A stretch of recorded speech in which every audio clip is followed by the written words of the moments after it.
Niklas Luhmann nació en Lüneburg, Baja Sajonia, en 1927.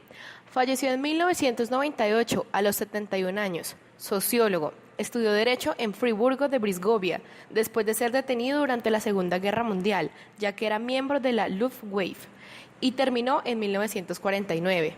Viajó a Estados Unidos en 1961 y comenzó a estudiar sociología como alumno de Talcott Parsons en Boston, en la Universidad de Harvard. Luhmann es muy conocido en América del Norte por su debate con el teórico crítico Jürgen Habermas sobre el potencial de la teoría de los sistemas sociales. Al igual que Parsons, Luhmann aboga por la gran teoría, apuntando a dirigir cualquier aspecto de la vida social dentro de un marco universal teórico. La teoría de Luhmann es considerada sumamente abstracta, por lo que se ha convertido en un polémico de la sociología. Luhmann considera que los sistemas son autorreferentes, es decir, que ellos mismos se definen por su diferencia respecto al entorno. Contingente es el estado de aquellos hechos que desde la lógica no son ni verdaderos ni falsos. Los sistemas pueden reducir su complejidad, pero ellos no pueden ser más complejos que el entorno, porque si no, lo reducirían y no le permitirían funcionar. Para Luhmann, la complejidad es la sobreabundancia de relaciones de posibilidades y conexiones, de modo que ya no puede ser posible una correspondencia biunívoca y lineal de elemento con elemento. La contribución más importante de Luhmann es el sistema autopoético, es decir, el sistema que puede él mismo crear estructuras propias y elementos básicos, así como sus relaciones. Estos sistemas se caracterizan por ser autorreferentes y cerrados en el sentido que usan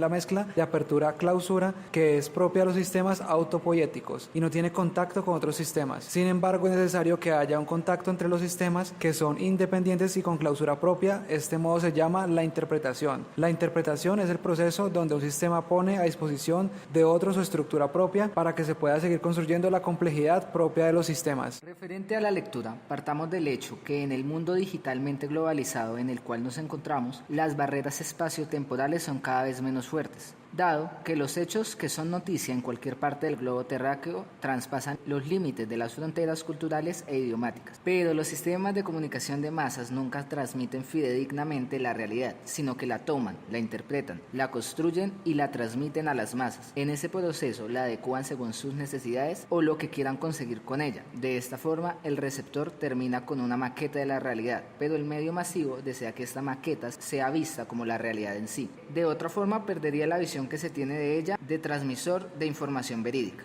En la comunicación de masas, el emisor es comprendido en el campo de las más medias. Debe conseguir que una masa determinada comprenda un mensaje desde la individualidad de cada persona que la compone. No es seguro si el grueso de ese intérprete de forma correcta o el mensaje, o si por el contrario termine tergiversando la información. Eso nos deja como muestra el tacto que tiene que tener las grandes corporaciones a la hora de tratar la información que se le va a dar a la masa. En el estudio de la transmisión de información mediática, la relación de quien emite la información de las consecuencias que produce el receptor y la intención del mensaje nos remite a un campo de visión realmente complejo, en el cual desde la sociedad a la cual todos pertenecemos tenemos que observar aquel proceso en el cual estamos inmersos y a la vez observar los criterios de cómo se observa y al observador en su ejercicio de observación. Uno de los procesos más significativos de la comunicación de masas refiere al hecho de la exposición de los hechos noticiosos, que se convierten en un tema de interés público, pero que se ve altamente inmiscuido en los intereses políticos y económicos. En este sentido, no solo nos referimos al hecho de la manipulación mediática tan ampliamente discutida, sino que también al conjunto de políticas interinas que maneje un medio de comunicación y el interés económico de este allí vender su producto o servicio. Primordialmente, los más media tienen la difícil tarea de elegir qué es aquello que se debe transmitir. Citando el texto, comunicar sobre la sociedad implica un recorte selectivo. No todo lo que ocurre en la sociedad se conoce y no todo lo que se conoce se comunica. De esta forma, se ha de partir desde el pensamiento sistemático de la observación de las operaciones autopoéticas, siendo la sociedad el yo del asunto, y partiendo de la premisa de que las más media es una voz de la sociedad que está dentro de ella y trabaja en pro de esta, quien no es más de ella misma. De esta forma, la selección de información para ser comunicada debe responder a los siguientes parámetros: función, código, clausura, operatividad, autopoiesis y medios de comunicación simbólicamente generalizados. Función, dado que ésta tiene que estar en el empleo de las masas, debe ser cercana a ellas. Entre tanto, debe estar ligada a su memoria social y estar en correlación con el conjunto de experiencias culturales que la delimitan. El código, y centrándonos principalmente en el código, de las noticias, quienes deben responder a factores de actualidad, novedad, interés público, generación de opinión o posturas. Clausura operativa y autopoiesis, puesto que en el primer caso la generación de contenido debe responder a un tiempo determinado en que se deben ser entregadas para ser difundidas, y autopoiética, porque al final de todo esta se trata desde la sociedad para ella misma y vive de las acciones que generan otros sectores de sí misma. En cuanto a la simbolización generalizada y citando el texto, buscan asegurar que el receptor seleccione la oferta comunicativa del emisor para cierto tipo de comunicación, y en ese sentido los más medias terminan delimitando su accionar a un tipo de masa específica que se convertirá en sus consumidores de contenidos y se mantendrán allí porque estos así lo deciden. Esta conducta de la masa parte de los intereses de los individuos que la componen. Esto puede ser fidelidad o que el receptor da por hecho que este es el mejor lugar para encontrar información.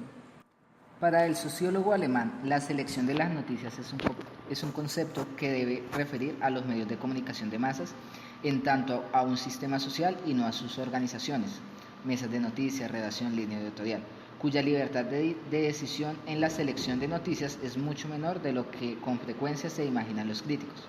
Por esto se da a entender, y para finalizar, que siempre quiso demostrar que dentro de su postura los sistemas constituían una realidad con base a la observación, dándole entrada a que no siempre se miraba lo normal o lo citadino, porque aunque las cosas fuesen representadas como realidad, siempre podían aparecer distorsionado o manipulado de manera inusual.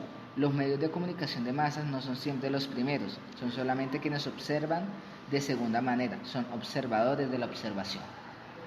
Y es así entonces donde redescubrimos que los medios de comunicación masas, con sus restricciones, expanden un conocimiento al mundo que sirve como ejemplo, ya que las maneras de llegar pueden ser concretas como las opiniones y el mundo noticioso, o pueden ser inconcretas como el marketing, la publicidad y demás. Por eso, hay que entender que los medios de comunicación masas operan con extraordinarias limitaciones, tal así que simplemente no pueden observar todas las rupturas que acontecen y tampoco pueden comunicar todas las rupturas que estos atienden. En lugar de ello, los medios de comunicación de masas destacan unas pocas rupturas, muchas veces simplificándolas o distorsionándolas, al grado de convertirlas en verdaderos escándalos.